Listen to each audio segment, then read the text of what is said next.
Yes. नमस्कार, मैं लालजी प्रसाद, स्वागत है आपका आरा हिंदी स्कूल में। आज हमारी जो है तीसरी क्लास, इस क्लास में हम बात करेंगे काव्य खंड से उस पद की जिसको लिखे हैं आपके तुलसीदास जी। कुल मिलाकर कहें कि अभी आप देने वाले हैं 2025 में जो एग्ज़ाम, उसमें जो कुछ भी प्रश्न बनने वाले हैं, 1 नंबर के ऑब्जेक्टिव्स प्रश्न, वस्तुनिष्ठ प्रश्न, जो कुछ भी बनेगा इस क्लास से कहीं ना कहीं बनेगा। ये क्योंकि उस पर्पस से इस क्लास की तैयारी की गई है। और मैं बता दूं कि इस क्लास में आप जो भी प्रश्न पढ़ेंगे बिल्कुल ही फालतू के नहीं हैं, काम की चीज़ है।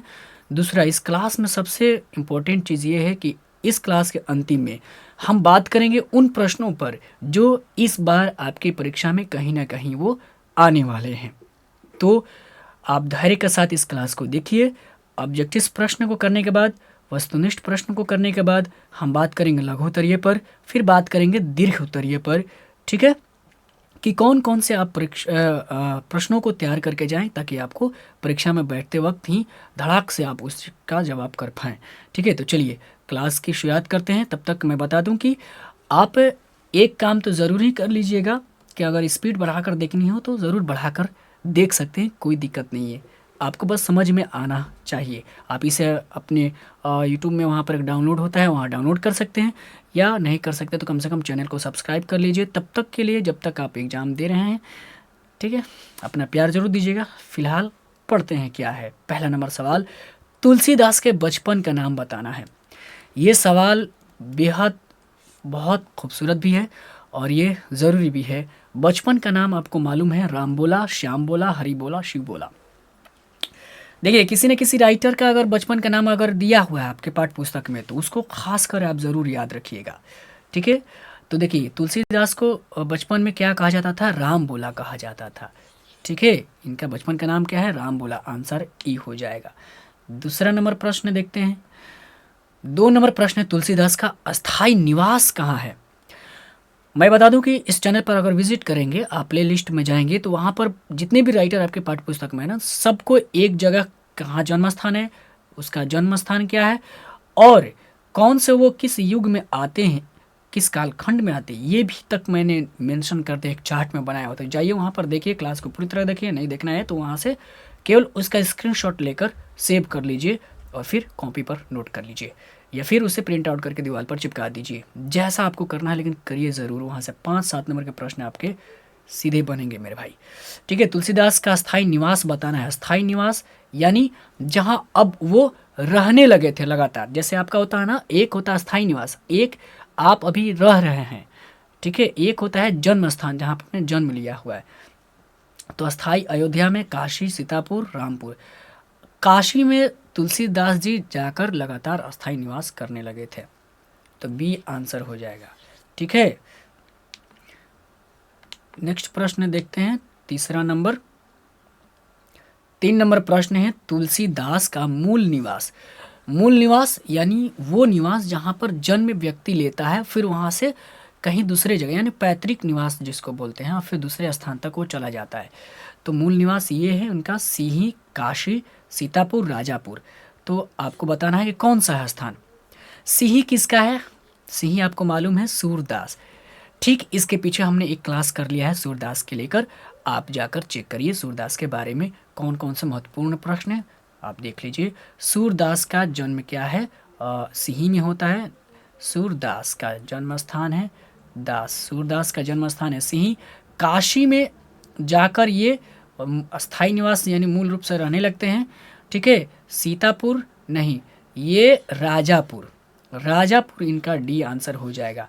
हालांकि कई कई सीतापुर में भी बताया गया है, कहीं कहीं पुस्तकों में, ग्रंथों में मिलता है कि सीतापुर भी इनका जन्म हुआ है, लेकिन मूल रूप से क्या है? राजापुर। आपके पाठ्य पुस्तक में यही दिया हुआ है, तो यही मानना है। ठीक है, तुलसीदास, चौथा प्रश्न है, तुलसीदास के प्रथम पद किस गीति काव्य से लिया गया? ये ध्यान दीजिएगा, गीति काव्य लिखा हुआ है, प्रथम पद लिखा हुआ है, 2 चीज़ इसमें लिखा हुआ है।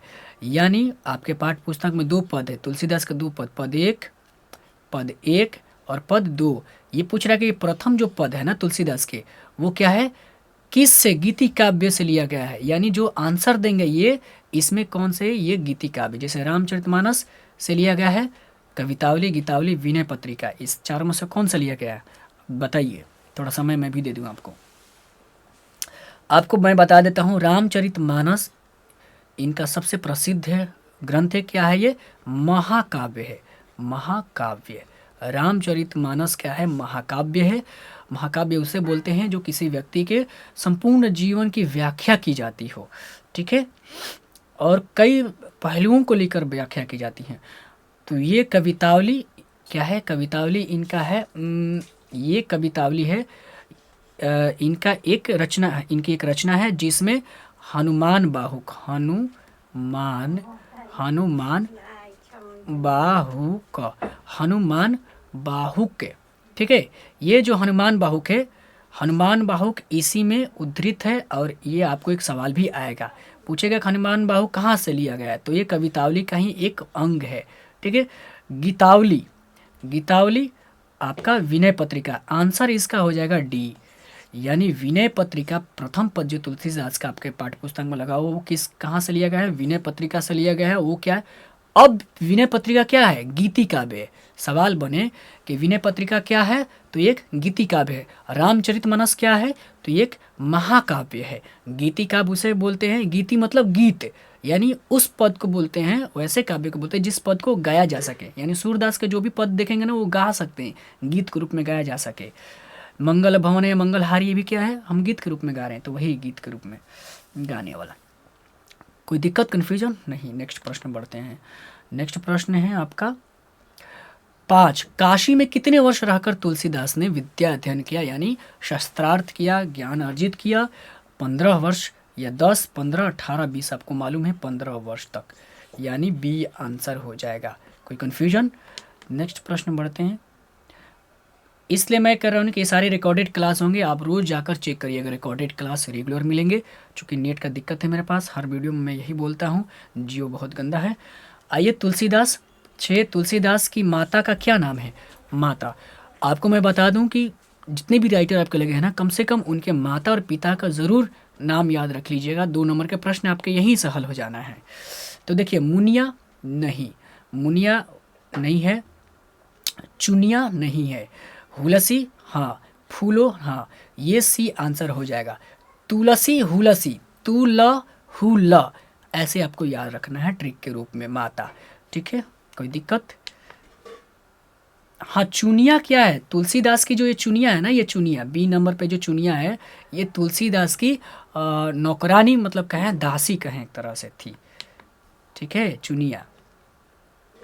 ये नाम है तुलसीदास की पत्नी का नाम क्या है? पत्नी का नाम पूछ रहा है। माता का नाम हो गया हुलसी, तुलसी हुलसी।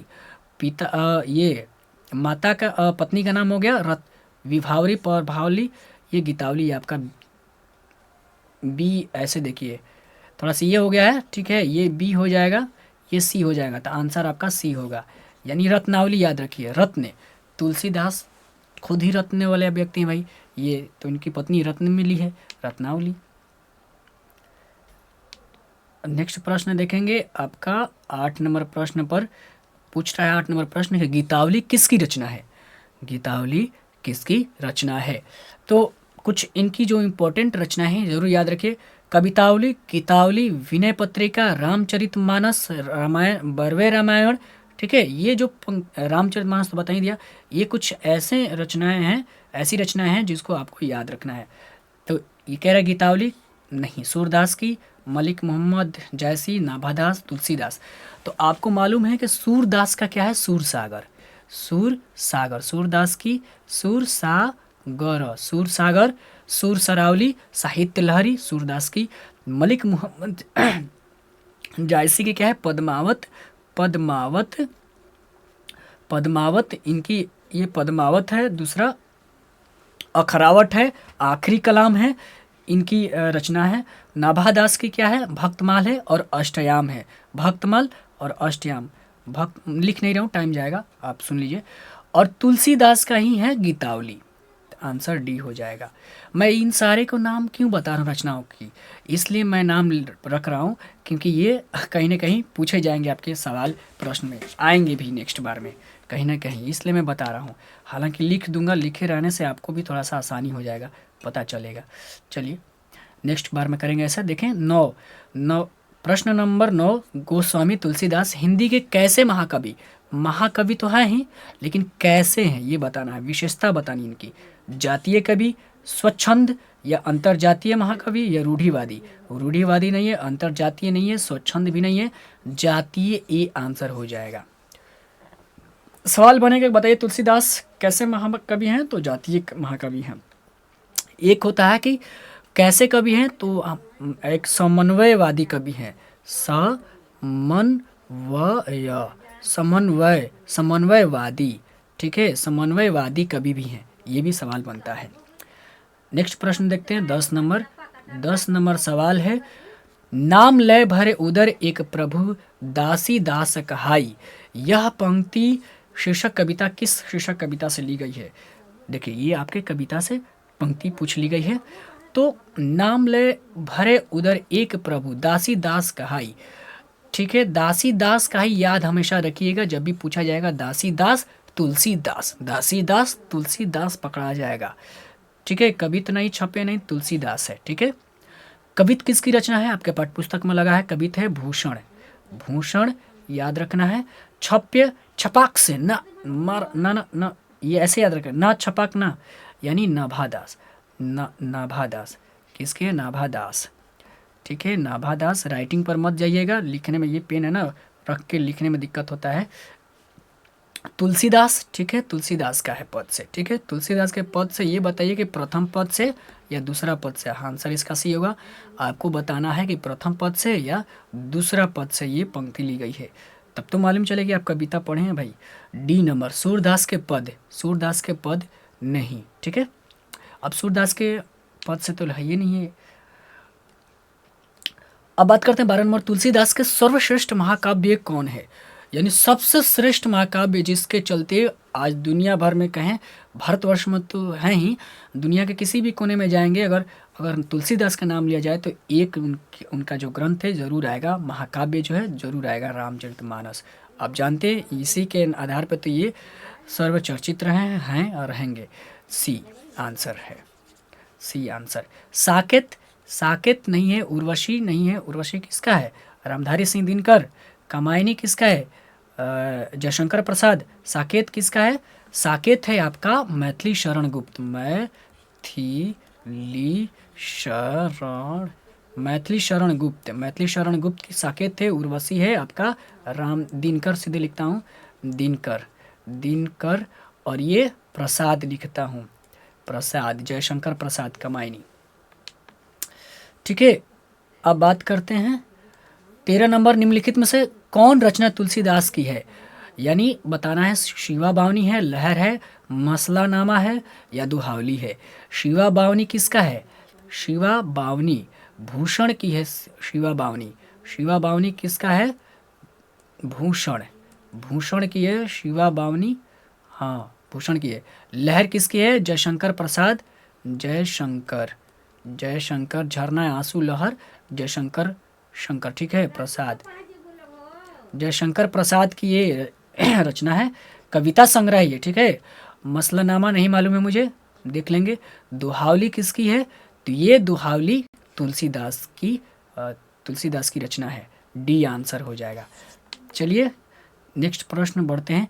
आप आंसर ज़रूर करिएगा, मतलब आप अगर ये इतना कर सकते हैं तो बैठिए पेन कॉपी लेकर, मैं जो प्रश्न बता रहा हूँ उसको पॉज करिए, सीधे आंसर करिए, फिर वीडियो देखिए। ऐसा अगर करेंगे तो ये भी बेहतर चीज़ है, तब आपको मालूम चलेगा कि आप कितना जान रहे हैं, ठीक है। ऐसा कर सकते हैं आप, देखिए आप अपना खुद करेंगे तो बहुत ज़्यादा पाएंगे, सीखेंगे। मैं इसलिए बता रहा हूँ कि वीडियो थोड़ी छोटी बने और आपको आंसर मिलता जाए, एक दिमाग में रिमाइंड हो, चूँकि आप तो पढ़ चुके होंगे, सब कुछ पढ़े भी होंगे, ये हम लोग रिवीजन कर रहे हैं एक तरह से। और सॉरी कि मैं कहा था कि कंप्लीट आपको व्याख्या के थ्रू सब कुछ पढ़ा दूंगा, लेकिन कुछ क्लास किया है हमने, 40 के आसपास क्लास किया है और कुछ नहीं कर पाया है, क्योंकि मेरी भी परीक्षा थी, बहुत तरह की समस्याएं आ गई, इसलिए मैं 30 दिनों के अंदर में मैं इस ऐसा सिलेबस तैयार कर रहा हूँ, इस तरीके से आपको दे रहा हूँ ताकि आप कंप्लीट कर जाएं, आपको शिकायत न रहे कि आपने सर छोड़ दिया सब कुछ। देखिए नंबर है, तुलसीदास ने अपने युग की किन दो साहित्यिक भाषाओं का अपनाया? मैंने पीछे भी बात किया है ना कि दो दो तरह की भाषाओं में इन्होंने रचना की है। तो दो साहित्यिक भाषाओं, उर्दू फारसी नहीं, संस्कृत और हिंदी नहीं। आपको लगेगा कि संस्कृत में किए हैं, हिंदी में तो कहीं नहीं सकते हैं, चूंकि तो हिंदी तो अभी की है, संस्कृत लग सकता है, लेकिन अवधी और ब्रज भाषा जो है इन्होंने, चूंकि रामचरितमानस अवधी में लिखा है, इनकी भाषा भी अवधी है। सवाल बनेगा तुलसीदास की भाषा क्या है? अवधी। रामचरितमानस किस में लिखा गया है? तो अवधी भाषा में। ठीक है, अपभ्रंश और प्राकृत नहीं होगा। ठीक है, अवधि से भी पुराना है, अपभ्रंश और प्राकृतिक भाषा पुरानी भाषा है। अब मैं बता देता हूँ, जब भी तुलसीदास की कोई रचना दे दे जिसमें राम शब्द लगा हो, ठीक है, जानकी लगा हो, जानकी लगा हो, या सीता लगा हो, जानकी सीता, मंगल लगा हो, मंगल मंगल, हालांकि सीता नहीं लगेगा, मंगले मिलेगा, ये तीनों शब्द अगर मिल जाए तो उसको याद रखना अवधि, अवधि भाषा याद रखना है। राम अवधि, जानकी अवधि, मंगल अवधि, अवधि भाषा में रचनाएं मानी जाएगी, लिखी हुई है। ठीक है, कोई दिक्कत? उसके बाद जो कुछ भी आए वो ब्रज भाषा में है, ब्रज भाषा में। जैसे बरवे रामायण इनकी रचना है, तो वो किस में है भाई? रामचरितमानस है। ठीक है, तो ये किस में है? तो ये राम आ गया, बरवे रामायण आ गया, ठीक है, जानकी मंगल आ गया, तो अवधि भाषा में है। अब विनय पत्रिका किस में? विनय, चूंकि विनय में राम कहीं लोग दिख रहा है, नहीं दिख रहा है, तो आपको ब्रज भाषा में आ जाना है। आगे बढ़ते हैं। मैं इसलिए बता रहा हूँ ना कि सवाल कहीं से भी बने छूटने नहीं चाहिए। तुलसीदास जी कैसे कवि माने जाते हैं? कैसे कवि माने जाते हैं, यानी कैसे कवि माने जाते हैं? तो ये गुण की बात पूछ रहा है। रहस्यवादी हैं? नहीं, बिल्कुल रहस्यवादी नहीं है। छायावादी? बिल्कुल नहीं, छायावादी तो ये अब की चीज़ है, आधुनिक युग की चीज़ है। तुलसीदास तो ये भक्ति युग के आदमी रहे हैं। ठीक है, अलगाववादी? बिल्कुल नहीं। हाँ, समन्वयवादी रहे हैं, यानी इनकी जो भी रचनाएं पढ़ेंगे ना कहीं समन्वय की बात कही है। रामचरितमानस में देखें, हर जाति के लोगों के प्रति राम का प्रेम दिखाया है इन्होंने, सबको जोड़ा है। कौन से ऐसे जाति नहीं है जिसको इन्होंने जोड़कर समन्वय न किया हो, इसलिए इनको समन्वयवादी कवि कहा जाता है ना। ये लोकवादी भी रहे हैं, यानी लोगों के बीच की बात कहने वाले, लोगों को जोड़ने वाले, समाज की बात। रामचरितमानस तो पूरा लोकवादी ही रहा, देखा जाए तो एक तरह से। चलिए, लोगों के चलते ही तो राम भगवान सारा सीता जी को ही त्याग दिए, लोग के समन्वय के कारण ही। खैर, आगे देखिए, 16 नंबर प्रश्न है, तुलसीदास के दीक्षा गुरु कौन थे? तुलसीदास के दीक्षा गुरु अग्रदास, नरहरिदास, सूरदास, महादास। महादास नहीं होगा, अग्रदास नहीं, अग्रदास नहीं है। हाँ, नरहरियादास, बी आंसर हो जाएगा। क्या होगा आंसर? बी होगा। नरहरिया भी लिखा जाता है, नरहरी भी लिखे या नरहरिया। सूरदास तो होंगे नहीं। अग्रदास, कन्फ्यूज, अग्रदास, हालांकि आंसर है आपका बी होगा। अग्रदास किसके गुरु हैं? नाभादास के। हाँ, ये नाभादास अग्रदास के गुरु, हाँ, नाभादास के गुरु अग्रदास हैं। देखिए, नाभादास पढ़ना है ना, नाभादास के गुरु कौन है? अग्रदास है, याद आया। ठीक है, हनुमान बाहुक, 17 नंबर प्रश्न। हनुमान बाहुक, अभी हमने पीछे इसकी बात की, को तुलसीदास के किस कृति का एक अंग माना? अंग मतलब भाग, मैंने बताया ना, भाग किसका? जानकी मंगल, कवितावली, गीतावली, कृष्णावली। अभी आपने आंसर देखा है, पीछे हमने बात भी कर लिया। कवितावली की बात की गई थी। कवितावली में ही हनुमान बाहुक की रचना की गई है, उसका भाग है, अंग है। और हनुमान बाहुक की रचना तुलसीदास जी अपनी बाजुओं की ताकत, क्या बोलते हैं उसको प्रस्तुत करने के लिए, दिखाने के लिए इन्होंने हनुमान बाहुक की ये किया। ये शायद या बाजुओं, पता नहीं, मतलब बाहुक मतलब पीड़ा, बाहों में पीड़ा रहे उसको दूर करने के लिए कुछ ऐसे कुछ है। खैर, इतना समझिए। सॉरी, पीछे जाना है हमें। 18 नंबर सवाल देखते हैं, रामचरितमानस का प्रधान रस। ये बहुत सुंदर सवाल है। ठीक है, रस पूछ रहा, प्रधान रस, हालांकि उसमें करुण रस भी है, वीर रस भी है, ठीक है, लेकिन श्रृंगार रस भी है थोड़ा सा। जब राम भगवान जाते हैं वन में, सीता जी पूजा करने आती हैं, तो वहाँ नैनाचार होता है, वहाँ क्या होता है? श्रृंगार रस भी आता है। तो वीर रस, लेकिन प्रधान एक वर्ड लगाया हुआ है, प्रधान यानी सबसे ज़्यादा। करुण नहीं है, श्रृंगार, भक्ति, डी आंसर है आपका आंसर, ठीक। आओ तनी, डी आंसर हो जाएगा, ठीक है, डी आंसर आपका। नेक्स्ट प्रश्न देखते हैं 19 नंबर, निम्नलिखित में से रामचरितमानस क्या है? रामचरितमानस क्या है? अभी ठीक इसका जवाब हमने पीछे कर लिया है। रामचरितमानस बताइएगा कमेंट करके, गीति काव्य, महाकाव्य, गाथा काव्य, खंड काव्य। आप कमेंट करके इस सवाल का जवाब जरूर दीजिए। नेक्स्ट प्रश्न देखते हैं। नेक्स्ट प्रश्न, ओ माय गॉड, नेक्स्ट प्रश्न है 20, इनमें से कौन सी रचना तुलसीदास की नहीं है? सवाल कई बार आपको पढ़ना होता है मेरे भाई। अगर आप सवाल नहीं पढ़ते हैं तो कई बार आप सवाल का आंसर जानते हुए गलत कर सकते हैं। कवितावली, ठीक है, कवितावली में हनुमान बाहुक है, आपको मालूम हो गया। बरवे रामायण की भाषा क्या है? रामायण आ गया, राम आ गया, अवधि, ठीक है। गीतावली इन्हीं की रचना, ये इन्हीं की रचना है, नहीं है, गीतावली इन्हीं की रचना है, ठीक है। गीतावली की भाषा क्या है? ब्रज है, क्योंकि इसमें राम से रिलेटेड कोई नहीं आया है, जानकी से रिलेटेड नहीं है, तो ब्रज भाषा हो गया। राधा स्तुति जो है इनकी रचना नहीं है, ठीक है, डी आंसर हो जाएगा। नेक्स्ट प्रश्न पर बढ़ते हैं और देखते हैं क्या सवाल है। 21 नंबर सवाल, रामचरितमानस की भाषा बतानी है। भाषा आप जानते ही हैं, मैथिली भाषा किसकी है? विद्यापति की भाषा है। विद्यापति की भाषा है आपका ये विद्यापति में गलत लिख रहा हूँ क्या भाई? संस्कृत शायद विद्यापति ती ऐसा, विद्यापति, हाँ पति ऐसा होना चाहिए, विद्यापति, ठीक है। संस्कृत नहीं है, ठीक है। अवधि किसकी है? तो अवधि है इसकी, रामचरितमानस की भाषा अवधि है। सी ब्रज किसकी है? सूरसागर की, सूरसागर, ठीक है, सूरसागर। साहित्य लहरी, आ रहे हैं माँ, साहित्य, रुकिए ना, लहरी, साहित्य लहरी भाषा सूर, यानी कुल मिलाकर कहें कि सूरदास की भाषा क्या है? ब्रज भाषा है। नेक्स्ट प्रश्न बढ़ते हैं। 22 नंबर, विनय पत्रिका की भाषा। देखिए मैं बार बार ही बता रहा हूँ, विनय पत्रिका की भाषा अवधि नहीं है, अंतर्वेदी ब्रज भाषा है। बी, विनय ब्रज भाषा, यानी तुलसीदास 2 भाषाओं में, अवधि ब्रज भाषा में लिखा है, लेकिन विनय में राम नहीं लगा है, जानकी नहीं लगा है, तो ये विनय पत्रिका क्या हो गया? ब्रज भाषा हो गया। मैथिली में नहीं है, अंगिका में नहीं है। नेक्स्ट प्रश्न देखते हैं भाई। एक प्रश्न मैंने सेट किया है कि आप बताइए इसका आंसर क्या होगा। रामचरितमानस, हालांकि हर बार मैं ऐसा करने वाला हूँ, रामचरितमानस का रचना समय क्या है? इसका टाइम बताइए कि ये कब लिखा गया है, टाइम कितना लगा है ये भी बताइएगा। 2 साल 7 महीने कुछ दिन लगे हैं, 26 दिन के क्या दिन लगे हैं कंफर्म करके आप बताइए, लेकिन रचना काल क्या है ये ज़रूर आपको बताना है। तब तक ले देखते हैं नेक्स्ट क्या है। हाँ, नेक्स्ट क्या है, अगर देखिए जो सवाल मैं बता रहा हूँ आप बताने के लिए कमेंट करिए, नहीं करने का मन हो ना भाई तो आप ज़रूर उसे खोज करिएगा, ज़रूर अपने लिए खोज करना है, क्या पता पूछे। अब देखिए कुछ ऐसे सवाल हैं जो इस बार आपके परीक्षा में तैयार होकर जाना है इसको करके। 2 नंबर के प्रश्न यहाँ से हैं, 2 नंबर के प्रश्न हैं, ये सब 2 नंबर के प्रश्न हैं, 20 से 30 शब्दों में लिखना है आपको, 3 से 4 लाइन में लिखिए।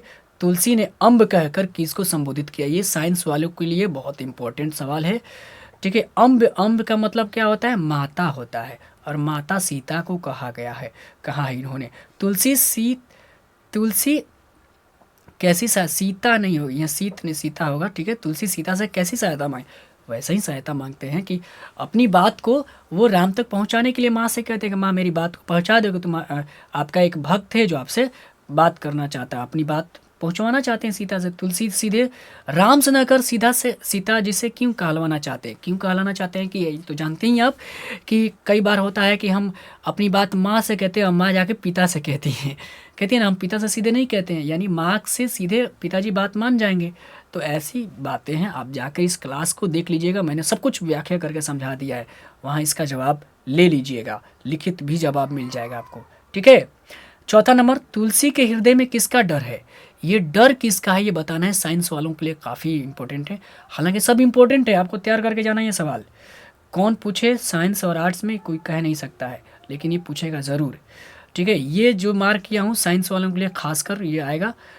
तुलसी को किस वस्तु का भूख है? साइंस और आर्ट्स के लिए ये आपको किसी हाल में ये करके जाना है। ये 5 नंबर का भी सवाल बन सकता है और 2 नंबर का भी बन सकता है, तो इसको उसी रूप में तैयार करके जाना है। व्याख्या नंबर 4 नंबर का आता है ये व्याख्या। ठीक है, आर्ट्स वाले खासकर ये तैयार करके जाएंगे। ठीक है, किसी हाल में तैयार कर लेना है। 4 नंबर के ये प्रश्न बनेंगे। आर्ट्स में 5 वालों के 5 नंबर का प्रश्न बनता है और साइंस में 4 नंबर का प्रश्न बनता है। तो ये रहा यहाँ तक आपका सारा सवाल। ये सारे के सारे बहुत महत्वपूर्ण हैं, आपको भी ज़रूर लग गया होगा। अब कमेंट करके ज़रूर बताइए आपको ये क्लास कैसे लगी, और आप इस क्लास से ज़रूर जुड़ जाइए। लगातार हम तैयारी करेंगे और तैयार करके गर्दा कर देंगे। ठीक है, आपको साथ चाहिए और आप इस चैनल को सब्सक्राइब कर लिए। नेक्स्ट बार के लिए कर लीजिए, अपने भाई बहनों को बताने के लिए भी तब तक करके कर लीजिए, 30 दिनों के लिए कर लीजिए कम से कम, है ना। आप निश्चिंत होकर यहाँ से तैयारी करिए, बाकी और कहीं से भी तैयारी कर सकते हैं, कोई दिक्कत नहीं है, लेकिन स्पीड बढ़ा के देखना है तो देख लीजिए। बहुत बहुत धन्यवाद, दीजिए इजाज़त, फिर मिलते हैं। जय हिंद, जय भारत।